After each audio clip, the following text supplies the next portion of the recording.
Welcome to Foss Crook's Woods. This small spring is the source of the River Foss. And it's also the start of our 21-mile journey through to the city of York, where it meets the River Ouse. Now, the name Foss is thought to have originated from either the Roman name meaning fossa, which meant ditch, or Viking word foss, as in Old Norse. This also meant waterfall or force. This small flow of water runs down to a small lake known locally as Pond Head, also known as Oulston Reservoir. Hi, behind me you see Oulston Reservoir. In 1793, Pond Head became Oulston Reservoir after it was dammed by the Foss Navigation Company. This was to create a navigable waterway from Stillington all the way to Castle Mills in York.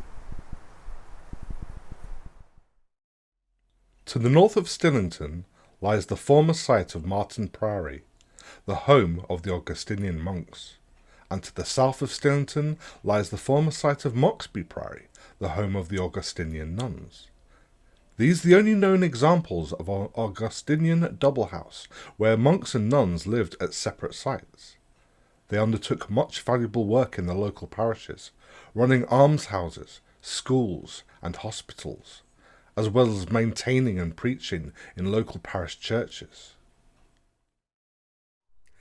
Between these priories there were two more corn mills, one just to the north of the village of Stillington and the other one here in the village of Stillington itself. Now there have been records of a mill being at Stillington since the Domesday Book was written in 1086. An older mill house dating back to the early 1600s was replaced by the current building in the 1750s, with milling eventually ceasing on this site in 1962. At the village of Strensall, the Foss Navigation Company built the upper and lower Strensall locks to support the canal and to provide water flow during the dry summer months. Unfortunately, this was where they ran out of funds to complete the build up to Stillington.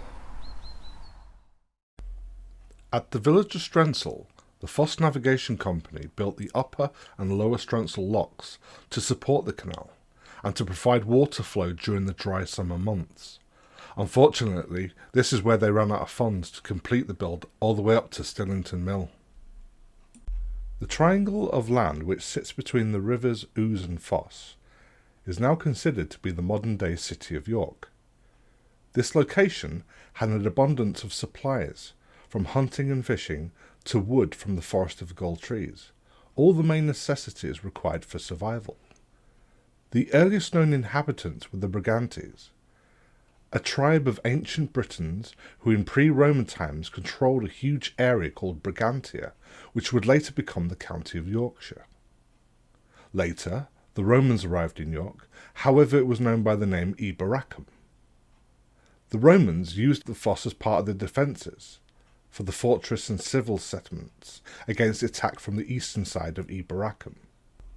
In 1066, Harold III of Norway, or Hardrada, came to England to claim monarchy due to the death of King Edward the Confessor. King Harold Godwinson's army fought Hardrada at the Battle of Fulford and lost. During this battle, Godwinson speed marched more of his men 180 miles north in just 4 days, where they fought the Battle of Stamford Bridge and won. 2 years later, William the Conqueror came to York, determined to stamp his authority on the city, building 2 castles, Bale Hill and Clifford's Tower, either side of the Ouse, and dammed the River Foss at Castle Mills to create a moat around Clifford's Tower. This also caused the river to flood in the Layerthorpe area, what is now known as Foss Islands, forming a large lake that would become known as the King's Pool or Fish Pool. It had been documented that there had been a mill on that site since the weir was first dammed by William the Conqueror, but since the mills have long gone, and today it's now the entrance to a public car park and the mooring of houseboats. During the Industrial Revolution, at the end of the 18th century, the foss was developed into a canal by the Foss Navigation Company, and the King's Pool soon disappeared. In the early 1730s, the eastern riverbank of the River Ouse was improved at the expense of the city. The area was lined with trees which the citizens could walk along and promenade.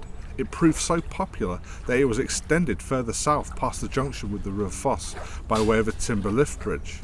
This new bridge was painted blue, with all future bridges painted the same colour, and hence why its name over the past 280 years, it has always been called the Blue Bridge.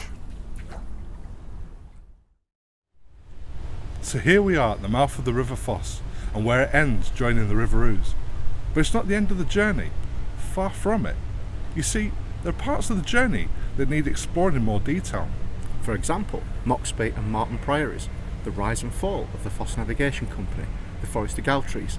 So stay tuned for those special videos. Until then, bye for now.